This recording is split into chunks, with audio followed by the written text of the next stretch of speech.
किशनगढ़ नाम के गांव में अनीता बड़ी मुश्किल से अपना और अपने बच्चों का पेट पाल रही थी। गांव के मुखिया के घर में वो कम पैसों में ज्यादा काम किया करती थी। माँ, मैंने आपको बताया था ना आज हमें स्कूल की फीस भरनी है। हाँ बेटा, मैंने मुखिया से इस बारे में बात की थी, लेकिन उन्होंने अभी पैसे नहीं दिए। अच्छा माँ, मुझे 10 रुपए दे दो, मुझे पेंसिल लेनी है। बेटा, अभी तो बताया, मेरे पास इस वक्त बिल्कुल भी पैसे नहीं है, जब आएंगे तब ले लेना। इसके बाद अनीता मुखिया के घर झाड़ू पोछा करने निकल जाती है। घर का सारा कामकाज खत्म करने के बाद जब वो मुखिया से पैसे मांगने लगती है तो वो बड़ी चालाकी से थोड़े से पैसे पकड़ाकर उसे काम से निकाल देता है। फिर रोते हुए वो जब घर पहुंचती है तो बबलू उससे पूछता है, माँ, क्या काका ने आपको पैसे दे दिए? हाँ बेटा, दे दिए। मैं आज ही तुम्हारे स्कूल की फीस भर दूंगी। माँ, फिर मुझे पेंसिल के लिए 10 रुपए दे दो, आपने ही कहा था कल दे दूंगी। हाँ हाँ, ये लो।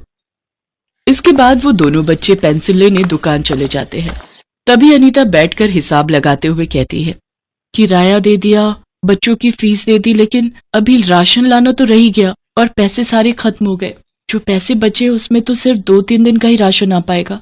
2 दिन बाद मेरे बच्चे क्या खाएंगे? इसके बाद अनीता थोड़ा सा खाना बनाकर दोनों बच्चों को खिला देती है और खुद भूखी रहकर अपने हिस्से का राशन अगले दिन के लिए रख देती है। माँ, आज आपने क्या बनाया हमारे लिए?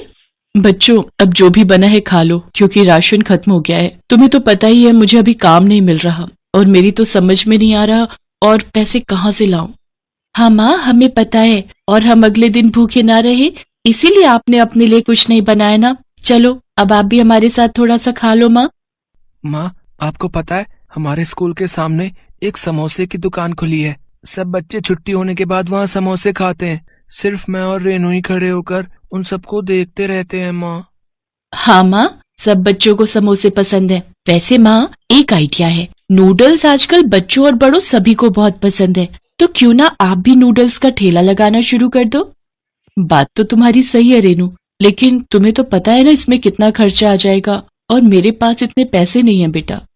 अभी वो बात कर ही रहे होते हैं कि तभी वहां अनीता की बहन प्रीति आ जाती है। उसे देखकर रेनू और बबलू खुशी से चिल्लाते हुए कहते हैं, मासी मासी, हमारी प्यारी मासी। और ये कहते हुए भागकर प्रीति के गले लग जाते हैं। अरे मेरे प्यारे बच्चों, देखो मैं तुम लोग के लिए क्या लाई हूँ, ढेर सारे चॉकलेट एंड चिप्स। और पैसों की चिंता तुम क्यों करती हो दीदी? तुम्हारी बहन के होते हुए तुम्हें बिल्कुल भी चिंता करने की जरूरत नहीं। नहीं नहीं, ये तुम क्या कह रही हो प्रीति? तुम तो मेरी छोटी बहन हो और मैं तुमसे पैसे कैसे ले सकती हो? छोटी हूं तो क्या हुआ, हूं तो तुम्हारी बहन, और जब तुम्हारा काम जम जाए तब मुझे मेरे पैसे लौटा देना। माँ, मासी बिल्कुल सही कह रही हैं। आप अभी उनसे पैसे ले लो, फिर मुनाफा होते ही उनको पैसे वापस कर देना। ठीक है, लेकिन मैं जल्दी तुम्हारे सारे पैसे लौटा दूंगी। लेकिन मुझे समझ में नहीं आ रहा आखिर मैं ठेला लगाऊंगी कहाँ? माँ, हमारे स्कूल के सामने और कहाँ? हमारे स्कूल के सामने ही और भी कई स्कूल हैं और बगल में कुछ कंपनियां भी हैं। मुझे लगता है आपको वहीं से अपने काम की शुरुआत करनी चाहिए। अरे वाह, ये तो बहुत अच्छा आइडिया है। चलो दीदी, हम कल ही तुम्हारे लिए एक बढ़िया सा ठेला लेकर तुम्हारे नए बिजनेस की शुरुआत करते हैं। अगले दिन प्रीति अनीता का काम सेट करवा कर वहाँ से वापस अपने शहर चली जाती है। उसी दिन से ही अनीता रेनू और बबलू के स्कूल के बाहर कम दाम में स्वादिष्ट नूडल्स बेचने लगती है। दोपहर के समय सभी स्कूल के बच्चे और कंपनी के एम्प्लॉय उसके ठेले पर आकर नूडल्स खाने लगते हैं। आंटी, आपके ठेले से तो नूडल्स की बहुत अच्छी खुशबू आ रही है, प्लीज मुझे एक प्लेट देना। हाँ, अभी लो बेटा। बहन जी, मुझे भी एक प्लेट खाने के लिए दे दीजिए। जी अभी लो। अरे वाह, मैंने तो आज तक ऐसे नूडल्स नहीं खाए। अब ऐसा कीजिए, 2 प्लेट पैक कर दीजिए बहन जी, अपने बच्चों के लिए भी ले जाऊंगा। कुछ दिनों में ही अनीता के नूडल्स काफी पॉपुलर हो जाते हैं और आसपास के सभी गांव के लोग भी उसके नूडल्स चखने के लिए दूर दूर से आते हैं। शाम होने तक अनीता के सारे नूडल्स बिक जाया करते थे। एक शाम अनीता महीने भर की कमाई गिन रही होती है, तभी कहती है, मुझे हैरानी होती है, मैंने ये काम 2000 से शुरू किया था और आज 20,000 रुपए महीना कमा रही हूँ। अब मैं अपनी बहन को दुगने पैसे लौटा दूंगी और बाकी की बचत अपने बच्चों के भविष्य के लिए रखूंगी। एक शाम अनीता सारे नूडल्स बेचकर घर जाने की तैयारी में होती है। मौसम खराब लग रहा है, लगता है बहुत तेज बारिश आने वाली है। आज की तो सारी बिक्री हो गई, अब जल्दी से घर चली जाती हूँ। मौसम खराब होने के कारण जल्द ही अंधेरा हो चला था। तभी अनीता ठेला लेकर सड़क क्रॉस कर रही होती है कि इतने में एक तेज रफ्तार बस आकर उसे टक्कर मार देती है, जिससे कि उसकी मौके पर ही मौत हो जाती है।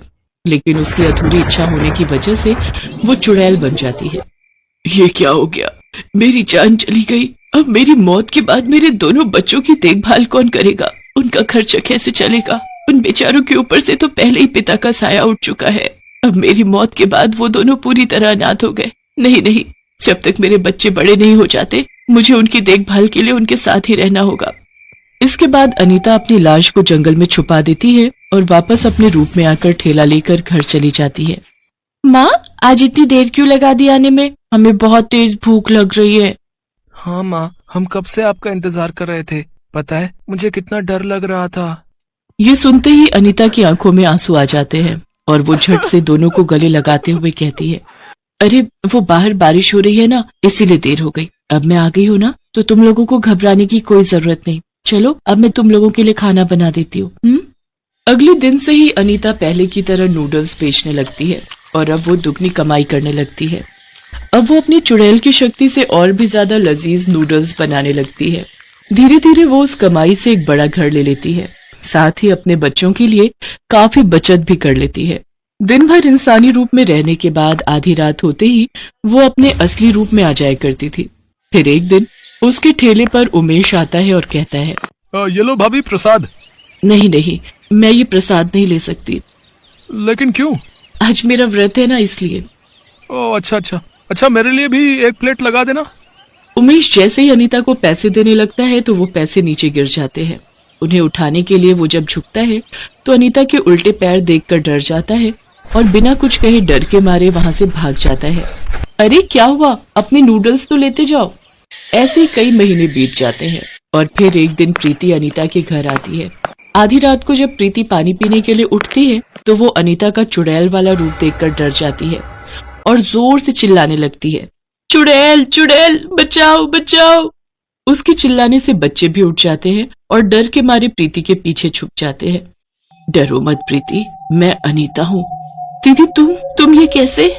प्रीति, कुछ महीने पहले मेरा एक्सीडेंट हो गया था जिसमें मेरी मौत हो गई थी, लेकिन अपने बच्चों के लालन पोषण की चिंता ने मेरी आत्मा को इसी दुनिया में रोक लिया और मैं इनकी देखभाल के लिए इनके साथ रहने लगी। लेकिन आधी रात होते ही मैं चुड़ैल रूप में आ जाती हूँ। लेकिन अब मेरा मकसद पूरा हुआ, अब मुझे जाना होगा। नहीं दीदी, आप हमें छोड़कर मत जाइए। हाँ माँ, हम आपके बिना नहीं रह पाएंगे।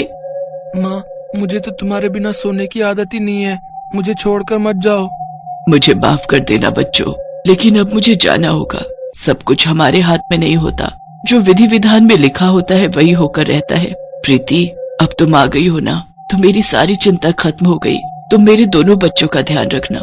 ये लो तुम्हारे पैसे और ये मेरी जितनी भी जमा पूंजी है वो तुम इनके भविष्य में लगा देना। मैं अपनी सारी जिम्मेदारी तुम्हें देकर जा रही हूँ। तुम चिंता मत करो दीदी, मैं इन दोनों बच्चों को बहुत प्यार दूंगी। इतना कहकर चुड़ैल वहां से गायब हो जाती है।